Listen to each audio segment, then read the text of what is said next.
Hello everyone and welcome back to the channel commerce कक्षा। मैं हूं आपका दोस्त, आपका एजुकेटर दीपक यादव। नाउ इस वीडियो में हम लोग स्टार्ट करने वाले हैं क्लास 12 की अकाउंट्स को।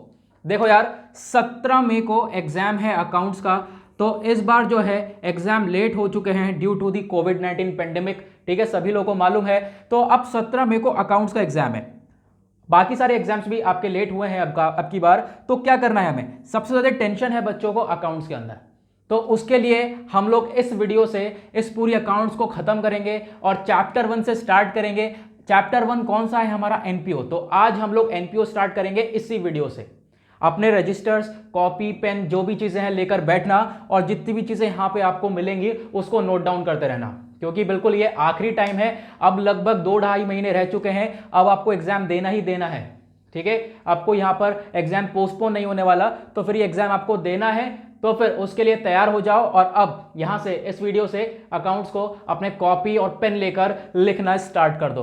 ओके, नाउ चलो मैं आपको बताता हूं। सबसे पहली बात, यहां पे स्टार्ट करेंगे इस चैप्टर नंबर 1 को। तो चैप्टर नंबर 1 अकाउंट्स का क्या नाम है? उसका एनपीओ। अब एनपीओ की फुल फॉर्म क्या होती है? एनपीओ की फुल फॉर्म होती है नॉट फॉर प्रॉफिट ऑर्गेनाइजेशन। ठीक है, ऐसी कोई ऑर्गेनाइजेशन, हिंदी में बोले तो संगठन बोलते हैं ऑर्गेनाइजेशन को। तो ऐसी कोई ऑर्गेनाइजेशन जिसका मकसद प्रॉफिट कमाने का बिल्कुल भी नहीं है। ठीक है, ऐसी ऑर्गेनाइजेशन जो प्रॉफिट नहीं कमाती उसको हम लोग बोलते हैं नॉट फॉर प्रॉफिट ऑर्गेनाइजेशन। अब इसको 2 पॉइंट में हम देखेंगे। 2 पॉइंट में आपको कॉन्सेप्ट क्लियर हो जाना चाहिए। देखो, हम अकाउंट्स पढ़ेंगे, क्वेश्चन भी करेंगे, लेकिन क्वेश्चन से ज्यादा इंपॉर्टेंट होता है कॉन्सेप्ट्स को क्लियर करना। बहुत सारे टीचर्स ऐसे होते हैं, भाई अकाउंट स्टार्ट कर दी है लेकिन कैसे, क्वेश्चन नंबर 1 खोलो और चैप्टर स्टार्ट करो। तो ऐसे नहीं करना है बिल्कुल भी। पहले आप लोगों को सारे कॉन्सेप्ट्स क्लियर करने हैं जितने भी हैं चैप्टर के अंदर, देन उसके बाद आकर आपको क्वेश्चन करना है। ऐसे ही हम लोग यहां पे करने वाले हैं। अभी हम एनपीओ का इंट्रोडक्शन देखेंगे, कौन कौन से अकाउंट्स बनते हैं उनको देखेंगे, फिर उसके बाद उन अकाउंट्स के कॉन्सेप्ट क्लियर करेंगे, फिर उसके बाद उन कॉन्सेप्ट्स के क्वेश्चन करेंगे। ठीक है, इस तरीके से आपका बेसिक टू जीरो से बिल्कुल आपका हाई लेवल तक सब कुछ कवर करने वाले हैं।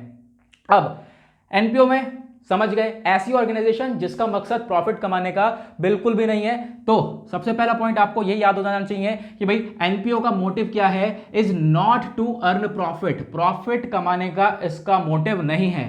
अब सेकंड पॉइंट क्या बोलता है? अगर ये प्रॉफिट नहीं कमाएगा तो कैसे पैसा अर्न करेगा? ऐसा नहीं है कि भाई इसके पास पैसा नहीं आता, पैसा तो आता है। ठीक है, लेकिन अगर इसका प्रॉफिट कमाने का मोटिव नहीं है तो क्या मोटिव है? इसका मोटिव है is to do social welfare. Social, society के लिए काम करना इसका मेन मकसद है।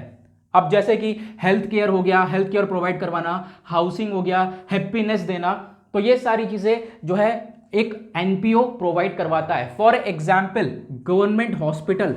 ठीक है, फॉर एग्जाम्पल गवर्नमेंट हॉस्पिटल क्या है भाई? ये एक एनपीओ की तरह काम करता है। इसका प्रॉफिट कमाने से कोई लेना देना नहीं है, लेकिन फिर भी क्या है भाई, यहां कहीं ना कहीं से तो जो इनकम है ये अर्न करेगा। वो कैसे अर्न करेगा वो आगे की बात है, लेकिन यहां पे आपको इतना समझ जाने चाहिए कि एनपीओ ऐसी ऑर्गेनाइजेशन है जिसको प्रॉफिट नहीं कमाना। इतनी बार हमने पढ़ लिया, अब आपको ये चीज क्लियर हो जानी चाहिए।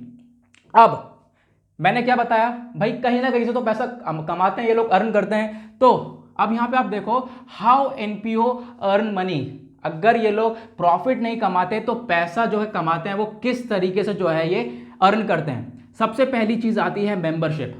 कोई भी एनपीओ है तो उसके अंदर क्या होता है, एक मेंबरशिप ली जाती है। मान लो कोई भी क्लब खुला है तो क्लब की आप क्या करते हो, मेंबरशिप लेते हो कि हाँ भाई मैं यहाँ पे मेंबरशिप ले रहा हूँ, इतने टाइम की मेंबरशिप लेनी है मुझे, लाइफ टाइम मेंबरशिप लेनी है। तो उसके लिए आप क्या करते हो, एक फी को पे करते हो। ठीक है, एक तरीके से एक पैसा देकर आप उसकी मेंबरशिप ले लेते हो।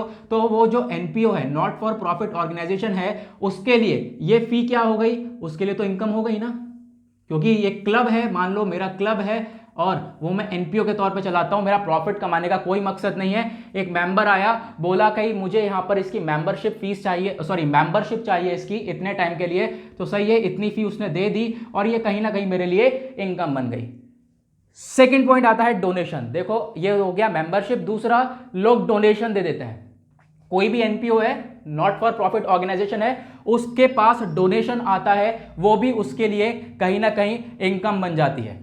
ठीक है, अब डोनेशन जो है दो टाइप्स के होते हैं, बहुत इंपॉर्टेंट चीज है, यहां पर हम लोग उसको क्लियर करेंगे। थोड़ा सा शेडो आ रहा होगा तो उसको मैनेज कर लेना, पीछे लाइट है तो उसकी वजह से शेडो यहां पर पड़ रहा है, फिलहाल इस वजह से मैं इधर होकर पढ़ा रहा हूं, आपको चीजें उधर से समझते हुए आ जाओ, ठीक है। अब डोनेशन के बारे में बात करें तो डोनेशन होती है दो टाइप्स की, ठीक है। एक होता है स्पेसिफिक डोनेशन और दूसरी होती है जनरल डोनेशन। इन दोनों का कॉन्सेप्ट क्लियर ना बहुत ज्यादा इंपॉर्टेंट है, तो इनको समझ लेना ध्यान से। देखो नाम से ही समझ में आ रहा है, डोनेशन किसी को पैसा दिया गया, डोनेशन दी गई है, लेकिन स्पेसिफिक यानी किसी पर्पज से अगर डोनेशन दी गई होगी, मान लो कि मैंने बोल दिया कि भाई यहां पे कोई भी गवर्नमेंट है, उसने बोल दिया भाई पवेलियन बनाना है, ठीक है, या फिर आपको टूर्नामेंट करवाना है, तो उसके लिए इतना डोनेशन आपके पास आया है, तो किसी पर्पस के लिए जो डोनेशन आता है उसको बोलते हैं स्पेसिफिक डोनेशन। और जो जनरली जितनी मर्जी है उतना डोनेशन दे दो, मतलब मर्जी है भाई, हाँ 10 रुपए 5 रुपए कितना भी डोनेशन दे दिया किसी भी एनपीओ को, वो उसके लिए कहलाएगी जनरल डोनेशन। यानी यहां पे कोई भी स्पेसिफिक पर्पस नहीं होता, ठीक है। यहां पे एक पर्पस होता है डोनेशन देने का कि भाई आपको इस डोनेशन से ये काम करना है, लेकिन यहां पर डोनेशन जो जनरल डोनेशन है इसमें कोई भी स्पेसिफिक पर्पस नहीं होता, ठीक है। चलो इतना क्लियर हुआ। अब यहां पे हमने देखा दो तरीके से पैसा अर्न करता है एनपीओ, ठीक है। अब तीसरी चीज आती है यहां पर ग्रांट। ग्रांट यानी कि गवर्नमेंट जो है हेल्प करती है किसी ऑर्गेनाइजेशन की, गवर्नमेंट अपनी तरफ से फाइनेंशियल सपोर्ट देगी, उसको हम लोग बोलते हैं ग्रांट। सरकार के द्वारा हेल्प करी जाती है, ठीक है, पैसा दिया जाता है, उसको बोला जाता है ग्रांट, ठीक है। तो ये भी एनपीओ के लिए इनकम हो गई। फिर उसके बाद चैरिटी के थ्रू यहां पर चैरिटी दी जाती है, ठीक है, चंदा दिया जाता है, उसका सब्सक्रिप्शन होता है। अब यहां पे चैरिटी के थ्रू इनकम हो गई, क्या नहीं, मतलब चंदा इकट्ठा करके दे दिया, तो वो भी हमारे लिए एनपीओ के लिए एक इनकम हो गई। उसके बाद क्या आता है, सब्सक्रिप्शन। अब देखो सब्सक्रिप्शन में क्या होता है, ये बहुत इंपॉर्टेंट पॉइंट है, इससे क्वेश्चन भी बनते हैं एनपीओ के अंदर, बहुत इंपॉर्टेंट पॉइंट है।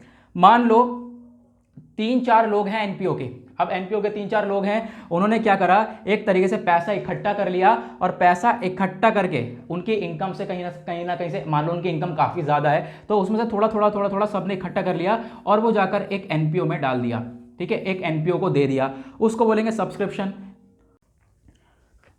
देखो, या फिर आपने क्या करा, किसी कंपनी का किसी भी चीज का एनपीओ का सब्सक्रिप्शन ले लिया, ठीक है, जैसा कि होता है क्या करते हैं हम लोग, न्यूज़पेपर का सब्सक्रिप्शन लेते हैं, तो सब्सक्रिप्शन लिया जाता है, उसके लिए एक पेमेंट करी जाती है, ठीक है। तो वो सब्सक्रिप्शन के थ्रू भी क्या होगा, एनपीओ की इनकम जनरेट हो जाएगी, ठीक है। तो मेन मकसद यह है कि एनपीओ यहां पर उसका प्रॉफिट कमाने का मकसद नहीं होता, और दूसरी चीज भाई वो अर्न करता है पैसा, लेकिन वो कहां कहां से अर्न करता है, पहली मेंबरशिप्स के थ्रू, दूसरा डोनेशन आ जाता है, तीसरा ग्रांट दिया जाता है, गवर्नमेंट की हेल्प दी जाती है, या फिर चैरिटी होता है। चैरिटी सब्सक्रिप्शन एक तरीके से एक ही कह सकते हो, चंदा इकट्ठा करके जो है यहां पर हेल्प कर दी जाती है एनपीओ की, ठीक है। तो यहां पर ये चीजें क्लियर हो जानी चाहिए। नाउ अब यहां पर हम लोग देखेंगे कि कौन कौन से अकाउंट्स इस एनपीओ के अंदर बनते हैं, ठीक है। एक सेकंड में रब कर देता हूं, ठीक है, फिर उसके बाद हम लोग उसको भी देखेंगे।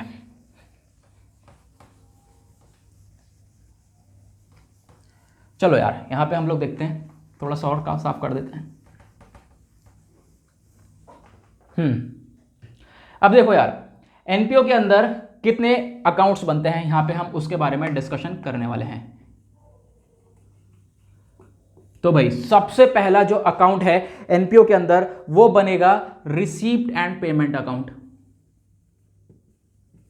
Received and payment account.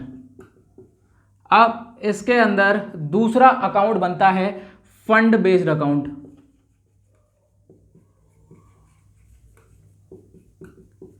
तीसरा बनता है मटेरियल कंज्यूम्ड अकाउंट, ठीक है। ये अकाउंट एक तरीके से इनके कॉन्सेप्ट्स हैं, ये कि ये पॉइंट्स आपके पूछे जाते हैं, और मटेरियल कंज्यूम तो इस बार के लिए बहुत ज्यादा इंपॉर्टेंट पॉइंट भी है, ठीक है। उसके बाद फोर्थ में आता है हमारा इनकम एंड एक्सपेंडिचर, ये भी बहुत इंपॉर्टेंट है। और एट द लास्ट हम लोग बनाते हैं बैलेंस शीट, ठीक है। ये कुछ अकाउंट्स हैं जो कि एनपीओ के अंदर बनाए जाते हैं, तो इन चीजों को आप लोग क्लियर कर लेना, ये सारे अकाउंट्स। और इसके बाद एक और मेन अकाउंट है, यहां पे हम लोगों ने मिस किया है, वो है सब्सक्रिप्शन। ठीक है, तो ये हमारे 6 अकाउंट हैं जो कि एनपीओ के अंदर बनते हैं। अब एक एक करके हम देखेंगे। अब जैसे यहां पे हम लोग आज के वीडियो को एंड करेंगे और जो नेक्स्ट वीडियो रहने वाला है उसमें रिसीप्ट एंड पेमेंट अकाउंट सीखेंगे। नेक्स्ट वीडियो के अंदर कैसे बनता है, कैसे फॉर्मेट होगा और इसके कुछ क्वेश्चन देखेंगे। फिर उसके बाद नेक्स्ट वीडियो में हम लोग फंड बेस्ड अकाउंटिंग को देखेंगे कि कैसे यहां पर फंड बेस्ड अकाउंटिंग को हम सॉल्व करते हैं और कुछ क्वेश्चन करेंगे। उसके बाद मटेरियल कंज्यूम को देखेंगे कि कैसे मटेरियल कंज्यूम का क्या कॉन्सेप्ट है, क्या हम लोग फॉर्मेट लगाते हैं और किस तरीके से क्वेश्चन करने हैं, वो भी हम लोग क्वेश्चन करेंगे बुक से अपनी। उसके बाद सब्सक्रिप्शन, कैसे हम लोग सब्सक्रिप्शन को टैकल करते हैं, सब्सक्रिप्शन में क्या ऐड होता है, क्या लेस होता है, ये भी चीज हम लोग देखेंगे। उसके बाद इनकम और एक्सपेंडिचर अकाउंट कैसे बनाते हैं वो भी देखेंगे। और फिर बैलेंस शीट, ये सब हम लोग अलग अलग वीडियोस के अंदर जानेंगे विद द क्वेश्चन। पहले एक बार फॉर्मेट देखेंगे, कॉन्सेप्ट क्लियर करेंगे, फिर उसके बाद हम लोग क्वेश्चन करेंगे। ठीक है, तो इस तरीके से यहां पर हम लोग करने वाले हैं। तो नेक्स्ट वीडियो में हम लोग मिलेंगे अपने रिसीप्ट एंड पेमेंट अकाउंट के साथ। तो मिलते हैं आप लोगों से नेक्स्ट वीडियो में। अभी तक आपने चैनल को सब्सक्राइब नहीं किया तो नीचे रेड कलर का बटन आ रहा होगा, सब्सक्राइब कर लो, बेल आइकन प्रेस कर लो ताकि आप कोई भी वीडियो का नोटिफिकेशन मिस ना कर पाओ। तो मिलते हैं आप लोगों से नेक्स्ट वीडियो में। आज के लिए bye bye, have a nice day.